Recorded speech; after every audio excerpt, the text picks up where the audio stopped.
How's it going, everybody? Welcome to We Do Tech. Now for today's review we have the MK850 from Coolmaster, which is currently their top of the range gaming keyboard that features their aim pad technology that allows for pressure sensitive keys in games, which is quite cool. But now, before we get into that, the MK850 is retailing for around 3,700 Rand on Rebeltech here in South Africa, or $180 on Amazon. The MK850 comes in this futuristic looking gunmetal grey design with plenty of RGB lighting, not only for the keys but also around some parts of the sides. For the body, the 850 is mostly made out of plastic with some aluminum here and there. I would have liked if it was full aluminum, but to keep the price down, Coolmaster most likely decided against that. However, the keyboard flex is definitely kept to a minimum. As for the included magnetic harness, it is made from the same plastic as the rest of the keyboard and has a soft PU leather padding that's not very thick, but it works quite well and does make gaming and typing a lot more comfortable. Definitely a must-have for any high-end gaming keyboard these days.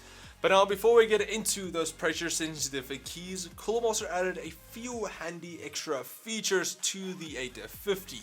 Firstly, instead of you only getting a single volume wheel, the 850 comes with two that you can easily remap to whatever you want. So you don't have to have two volume scroll wheels. You can, but you don't have to. You can remap it to whatever you want. I do really like the extra control wheel. It's a very easy and functional feature. I did find that the scroll wheel was a bit soft, and I would have liked it if there was a bit more tension between each step, but nevertheless I still really liked it. You also then get your dedicated media controls and your backlight on and off key at the top. To the right you get the aim pad on and off switch with the dead zone sensitivity adjustment keys as well.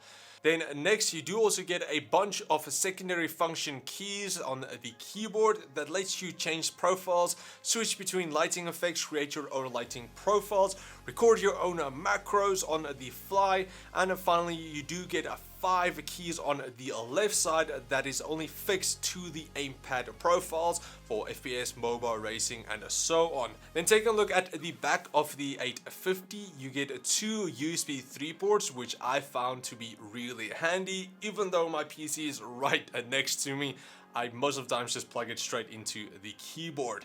It does also supply enough power for external SSDs. Then take a look underneath the 850. You get plenty of anti-slip pads, the 2 keyboard flip out feet that does seem to be a little larger than most others for extra elevation. You also get your 3-way cable routing grooves for cable management, either to the left or right or in the middle. For the cable you get a detachable type C to USB 3 braided cable with a length of 1.8 meters or 5.9 feet. It is a bit thicker than most, but that is because of the USB 3 pass-through. Then moving on to the switches, the MK850 comes out with Cherry Mix Red switches only, which we all know. It has a linear response, 45 grams of actuation force, and has silent-ish clicks. Now, even though that's nothing new, Coolmaster added their aim pad technology, which combines the Cherry Mix Red switches with optical switches that uses infrared lasers for more precise key strokes. The way Coolmaster designed their aim pad tech is that the keys with these hybrid switches turns into the analog controls which you get on like gamepads, which is pressure sensitive. So just like the controllers, the amount you press down on the key will then reflect in a game. If you only press the key down a small amount, your character will move slowly, and then the more you press down on the key, the faster your character will start to move. Now, unfortunately, not the entire keyboard features these hybrid switches. It's only the Q, W, E, R, and A, S, D, and F keys that have them. However, that is the primary keys that you will use in FPS and MOBA style games. I would have liked it if this spacebar also had one of these hybrid switches, because if you do play a racing game, having that handbrake spacebar would have been nice to be able to adjust it a bit more. However, it is worth mentioning that from my use and the games that I played, it looked like the MK850's pressure sensitive keys only works on games that officially supports controllers in the game. It has to be programmed directly into the game, because in effect it does turn those keys into a gamepad. So you do need that integrated into the game, otherwise it doesn't work. For example, CSGO, it didn't want to work. But games that worked fine on was like Fortnite, Just Cause 4, and then also Dirt 3. Racing games actually worked quite well. I will say that these pressure sensitive keys are a nice addition to gaming keyboards. We haven't really seen that a lot, I believe, or ever.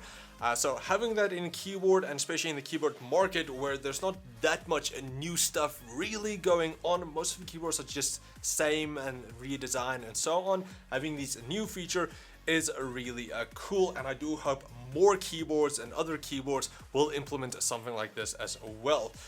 But now also with that, the amount of times I actually used them was quite small. It's going to depend on what games you play, your game style. I didn't really again use it that much, but I do believe that games like simulation games, like those truck simulators or more other racing games, it might work there, or even more tactical shooters or silent games where you do need to slow down. You can't just run everywhere. I think that is where this keyboard and this pressure sensitive keys will really come together. Then you're just finishing up on the keys. For the keycaps, they are smooth double shot ABS plastic with clear engravings for the main keys, and then gray engravings for the secondary functions. But also here's just a quick sound test of how these cherry mix rich switches sound, and alongside the hybrid switches. Just a hint, they don't sound any different at all.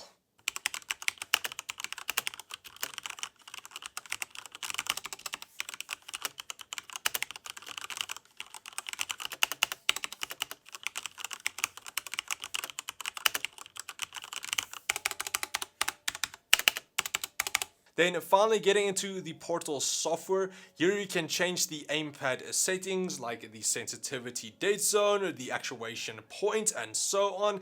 You can change some of the keys on the different profiles. Again, the 5 profiles are here on the side of the keyboard for quick access. Other than that, you can pretty much remap all of the other keys on the keyboard, like the control wheels at the top, to a bunch of different controls, and then also you can create your own macros. For the lighting effects, the MK850 features a full per key RGB backlighting, and the software allows you to choose between 20 different effects where you can apply each one with their own set of different controls like speed, color, brightness, and direction. The lighting around the side of the body is unfortunately only linked to the backlight of the keys, so you can't change that individually. Just a mention with the Portal software, because I did have some issues. A lot of times when switching to the aimpad mode with the key here, it crashed the software a lot of times. Sometimes it worked without an issue, sometimes it messed around a bit and then finally it came to, and other times it crashed. Then also I couldn't download the software from Cooler Master's website, which was weird. It just didn't want to allow me, even on 2 PCs and a laptop. They didn't want to, so I'm not sure if it's fixed now because it's already done. I was able to get a different software somewhere else. So just, yeah, a mention with that. So then that's pretty much it for my review of Cooler Master's MK850 with its pressure sensitive keys. A really nice keyboard, a bunch of nice features, but of course those keys are probably the main ones. Now I want to hear from you guys. What do you think of these keys? Is it something that you would actually use only like in sometimes in games, pretty much all the time if the games you play, or do you think you're never going to use it? Let me know down in the comments below. I'm quite curious. But anyway, thanks for watching, guys. A big thanks to Cooler Master for sending the MK850 over for review. I will leave links in the video description for you guys to buy it. But anyway, thanks for watching, guys. I do hope you enjoyed. If you did, please like, share, subscribe, and comment like always. And I will check all of you next time. Cheers, guys.